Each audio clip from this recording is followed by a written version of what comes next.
नमस्कार, सी news channel में आपका स्वागत है। बात चल रही रेती माफिया की। आज छठवां भाग आपके सामने प्रस्तुत है, जिसमें मैं बताने जा रहा हूं कि किस प्रकार तहसीलदार को सूचना देने के बावजूद उन्होंने गाड़ी का चालान तो किया ही नहीं, बल्कि उनको क्लीन चिट देकर छोड़ दी। यहाँ तक मैंने आपको बताया था।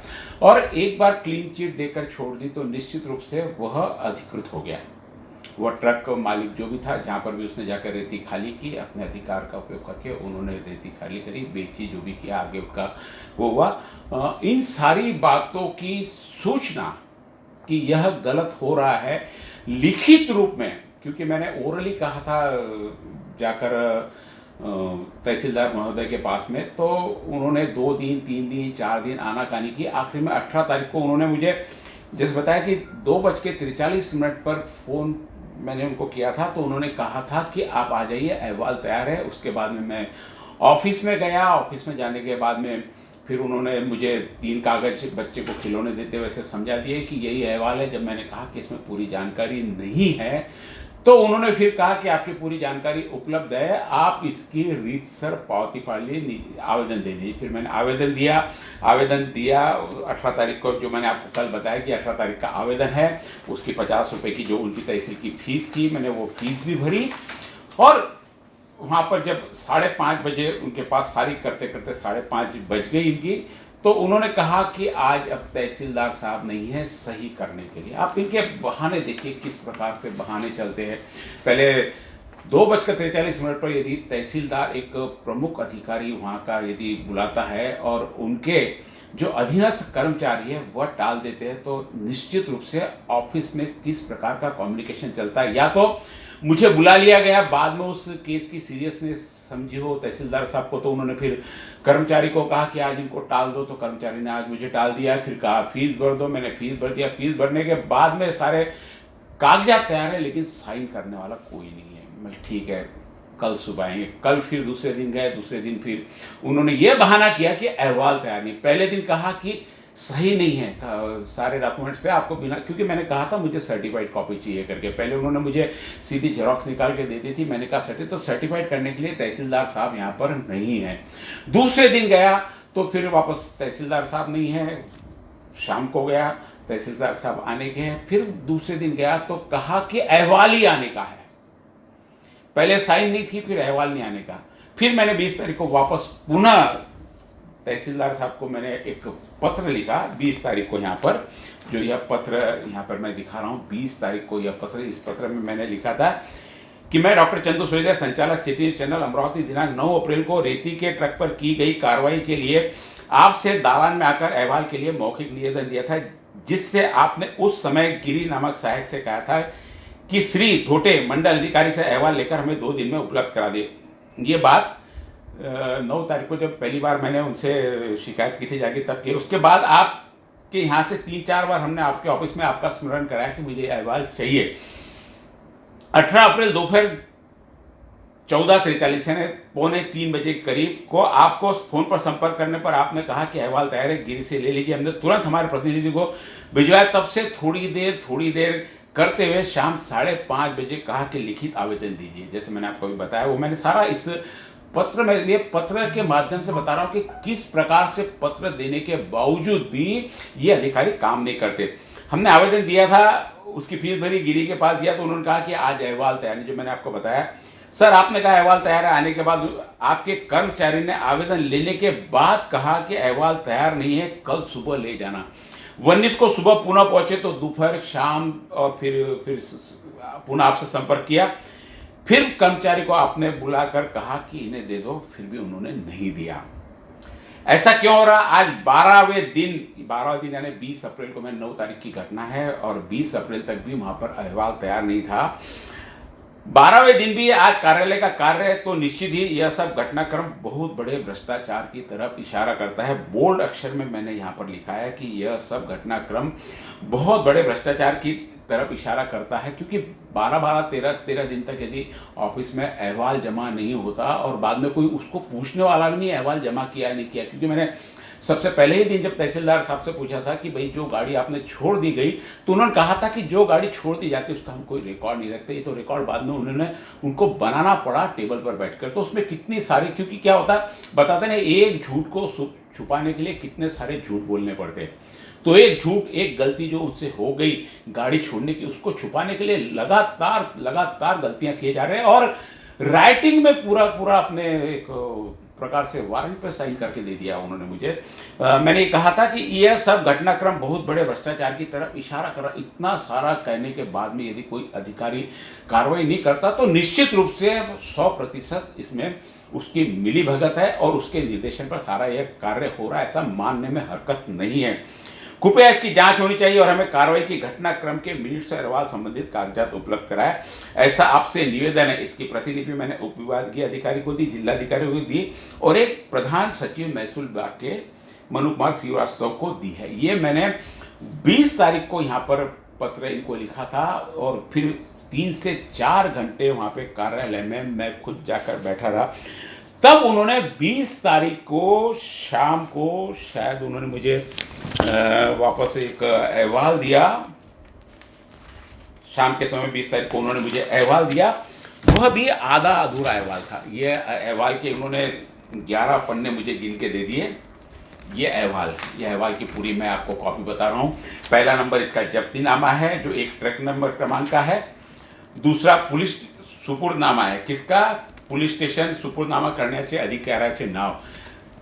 पुलिस स्टेशन में गाड़ी गई नहीं पहली यहाँ पर। दूसरा, इस पर किसी भी पुलिस अधिकारी की सही या पुलिस अधिकारी का सिक्का इस सुपुर्दनामे पे नहीं है, ना ही जब्तीनामे। जब्ती तहसीलदार ने की, जब्तीनामा लिया, उसका नंबर है। ये सारे के सारे डॉक्यूमेंट्स यहाँ पे आप देख रहे हैं पूरे सही के साथ में, तहसीलदार की सही के साथ में मेरे पास में है। यहाँ पर इन्होंने सारा इनमें डिटेल दिया हुआ है कि किसका यह ट्रक था, इसमें क्या नंबर था, ट्रक का नंबर दिया हुआ है और कितने बजे इसकी यानी मेजरमेंट किया हुआ है, उतने बजे का इन्होंने समय लिखा हुआ है और कहाँ पर टोल नाका।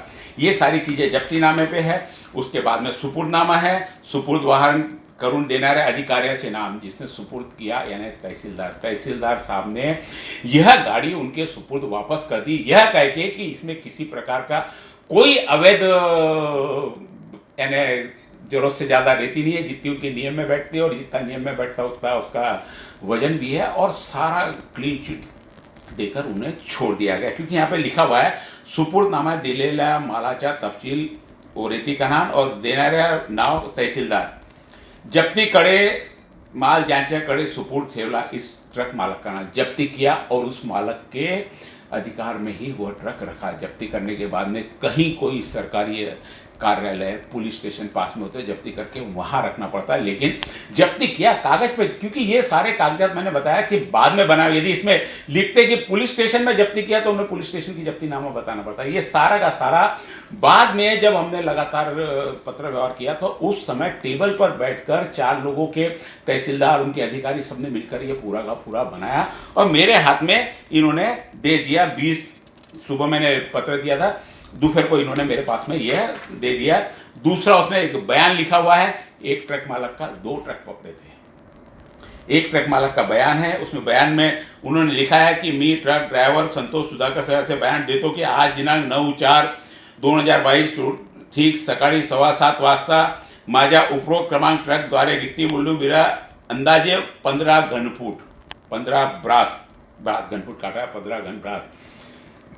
उस ट्रक के मालिक ने, जिसने वो माल लाया, ड्राइवर हो मालिक हो, उसने लिख के दिया कि मैंने 15 ब्रास रेती लाई। कितनी?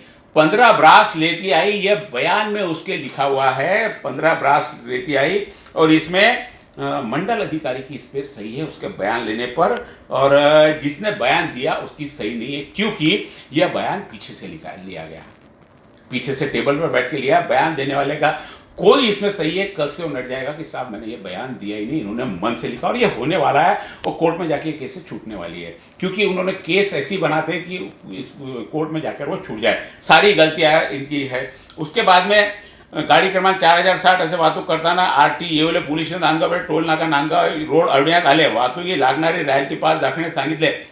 असताना माझ्याजवळ पास नसल्यामुळे दाखवू शकलो नहीं, ये बयान है उस ट्रक मालिक का या उस ट्रक ड्राइवर का जो इन्होंने यहाँ पर पकड़ा। ये साफ कह रहा है कि मेरे पास में 15 ब्रास रेती है ट्रक में और मेरे पास में रॉयल्टी की पावती नहीं है। ये सारा का सारा बयान में उसमें लिखा हुआ है। उपरोक्त मालकाची वाहतूक माझ्या मालकाच्या हातून करत आहे, अवैध उपकरण विना रॉयल्टी खजिनाची वाहतूक करणे हा कायद्यानुसार गुन्हा आहे, माहिती आहे। ट्रक मालकाच्या आदेशाने काम करत माझ्या हातून सदर गुन्हा घडला, मला मान्य आहे। सदर बयान मला वाचून दाखिला ते बरोबर असल्याचे मी कबूल केला, नीचे सही किसी की भी नहीं। ये पत्र सारा उस तरफ इशारा कर रहा है कि किस प्रकार इन्होंने टेबल पर बैठकर सारी की सारी रिपोर्ट की, वो भी मीडिया के माध्यम के दबाव में। यदि नहीं बनाते ऐसे रोजाना कई ट्रक, करीब से 40 से 50 ऐसे ट्रक रोजाना छोड़ दिए जाते और हर ट्रक का किसी न किसी प्रकार से, जितनी मैंने लिस्ट आपको दी है कि इस गैंग में कौन कौन शामिल है, सबको हिस्सा जाता है। वो पुलिस स्टेशन हो, आरटीओ हो, क्राइम विभाग हो, जहाँ पर गाड़ी उतर रही वहाँ का पुलिस स्टेशन हो, रास्ते में कोई यदि हाथ देकर कोई जांच करता हो तो वो हो, रास्ते में और भी कोई पदाधिकारी अधिकारी आते होंगे, उनके सबके हिस्से इसमें बंधे हुए रहते, तब तक ये माल वहाँ पर जाकर पहुँच जाता। ये सारी चीज़ें यहाँ पर लिख कर दी गई है कि मैं साहब गलती कर रहा हूँ, मैं 15 ब्रास रेती ले जा रहा हूँ, मेरे पास रॉयल्टी नहीं है। उसके बावजूद यदि तहसीलदार महोदय संतोष जी काकड़े यदि ये छोड़ देते हैं तो निश्चित रूप से इस भ्रष्टाचार में पूरी तरह से वह लिप्त है। दूसरा पंचनामा इनका और लिखा हुआ है, आम्ही खाली सही करणार पंचनामा लिहून देतो। ये पंचनामा जो वहाँ पर यानी जब्ती के समय जो बुलाए जाते हैं वहाँ पे, आज दिनांक 9/4/2022 7:25 टोल नाका येथे अमरावती पाहणी केली असता चौकसी अभिजित गणेशराव बारबुद्दे राहणार आनंद विहार गौण खनिज, ट्रक क्रमांक 4060 वाहन क्रमांक मध्ये वाहतूककरिता जमा करीत होते। चौकसी असता जवळ वाहतूक परवाना कामाची सक्षम अधिकाऱ्याची परवानगी ते आदेश जवळ नव्हते। उनके पास में जो उनको अधिकारी की अनुमति लगती है, कैरिंग अनुमति लगती है, वह नहीं थी। यह पंचनामे में भी लिखा हुआ है।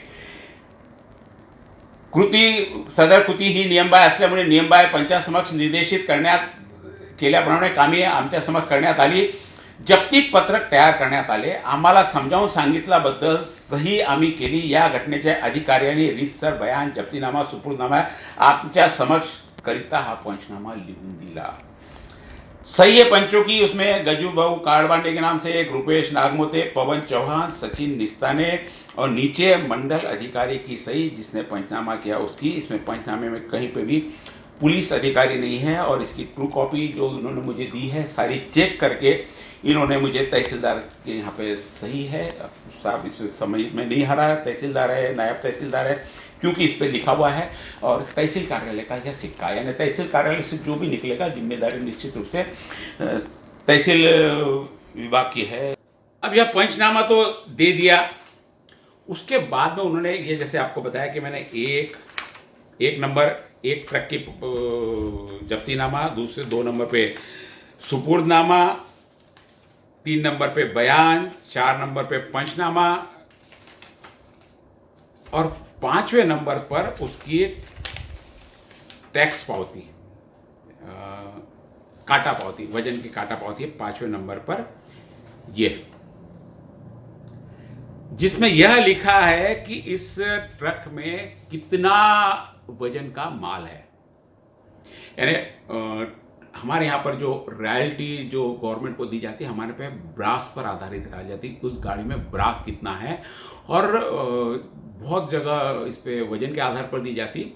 वजन में कई बार होता है सूखी रेती, गीली रेती का वजन का फर्क पड़ता है, इसलिए हमारे यहाँ पे ब्रास काउंट करके प्रति ब्रास यहाँ पर जहाँ से उत्खनन किया जाता है वहाँ पर रॉयल्टी ली जाती है। करीब 23 रुपये फुट की यह रॉयल्टी अभी फिलहाल जो रेट आया है उसके हिसाब से लगती है इनको।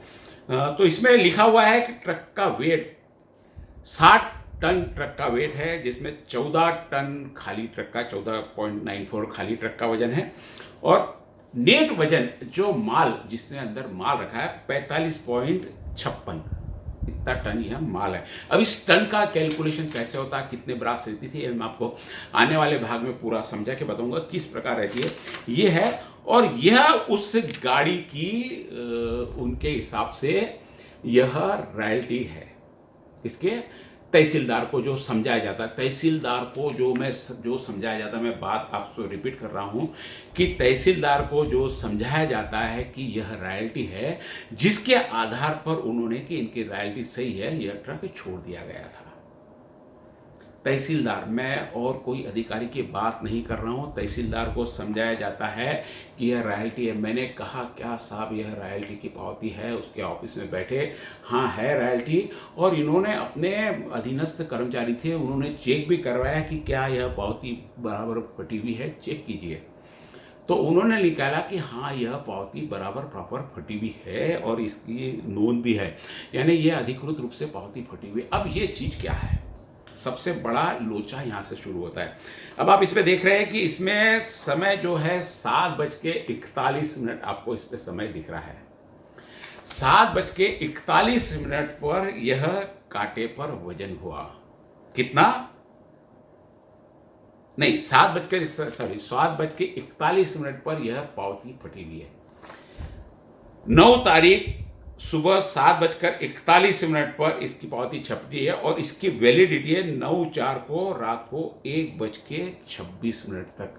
1:26 तक, दोपहर में 1:26, रात को नहीं, दोपहर में आ गया 1:26 PM, यानी करीब यहाँ से 7 घंटे, 6.5 घंटे की यह पावती, यह जब शहर में एंट्री लेते हैं। जबकि अब ये क्या है क्या नहीं है, क्या यह सही में रॉयल्टी की पावती है नहीं है, क्या तहसीलदार इसी को रॉयल्टी की पावती मानते हैं? मैं आने वाले इस भाग में आपको बताऊंगा कि ये यहाँ तो सिर्फ इतना बता रहा हूँ कि 7:41 पर यहाँ पर इसकी पावती फटी और कांटे का वजन, यदि आप देखें कांटे का वजन जो हुआ है, कांटे के वजन पे भी समय आता है यहाँ पे 7:27। इस पे 7:27 इस पे वजन है और ये सारी चीजें तहसीलदार महोदय ने चेक करके सही करके मेरे हाथ में कागज दिए हैं, पूरे के पूरे 1 2 3 4 verify by applied application applicant ready on 19/4 deliver on. उसके बाद में चेक किसने किया, ये सारा का सारा करके मेरे हाथ में ये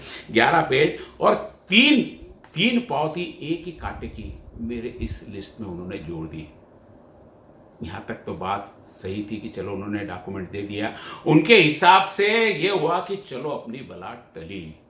जब मैं कागज लेकर वहाँ पर गया तहसीलदार के साहब कि ये साहब टाइम में फर्क कैसे आ रहा है, रॉयल्टी पहले फटती है बाद में फटती है? तो उन्होंने कहा पहले फटती है। तो साहब इसका टाइम देखो।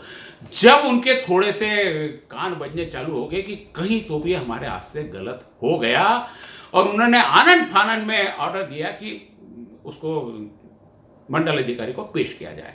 अब मंडल अधिकारी को पेश किया, ये तो प्रॉब्लम एक था, मैंने एक ओरली बताया, दूसरे बहुत सारे प्रॉब्लम जो मैंने लिख के दिए आने वाले भाग में मैं बताऊंगा। इस प्रकार इस जो एक 6-10 पेज का हमें उन्होंने अहवाल पेश किया, उसमें जब्तीनामा किया, उसमें कबूल किया कि मेरे पास में रेती ज़्यादा थी, मेरे पास में रॉयल्टी नहीं थी। उसके बावजूद तहसीलदार ने एक इसमें सुपुर्दनामा भी है, तहसीलदार का अहवाल भी है जो इन्होंने इस समय नहीं दिया, मैंने बाद में मंगा था कि इसमें पूरी रॉयल्टी बराबर भरी। इसका मैंने वापस एक पत्र दिया आने वाले उस भाग में कि किस प्रकार भ्रष्टाचार को छुपाने के लिए और भ्रष्टाचार किए जा रहे, झूठ पे झूठ बोला जा रहा, और सरकार को लाखों करोड़ों का चूना मात्र एक तहसील ऑफिस से लग रहा है। डबल रेती आती है, डबल रेती तो रॉयल्टी भी डबल होनी चाहिए, उसका GST लगता है, उस पर महाराष्ट्र में आने की एंट्री टैक्स लगता है, और बहुत सारी चीज़ें इसमें लगती है जो सारी की सारी एकमात्र तहसीलदार यदि कार्रवाई नहीं करता है तो उसके भरोसे करोड़ों का राजस्व चुना लेकर, करोड़ों का राजस्व सरकार का लगता है, लाखों रुपए इनकी जेब में जाते हैं। निश्चित रूप से यह कैसे जाते हैं, क्या जाते हैं, यह आपको जानकारी में सारा है। आज के इस भाग में इतना ही। मैंने इसमें आपको ये बताया कि मेरे पास जो अहवाल दिया उसमें किस प्रकार भ्रष्टाचार सीधा का सीधा दिख रहा, उसके बावजूद तहसीलदार महोदय ने क्लीन चिट देकर गाड़ी वहां से छोड़ दी। मेरा प्रश्न यही था कि जब आपको सारा भ्रष्टाचार दिख रहा तो आपने किस अधिकार क्षेत्र के अंतर्गत यह गाड़ी छोड़ी है?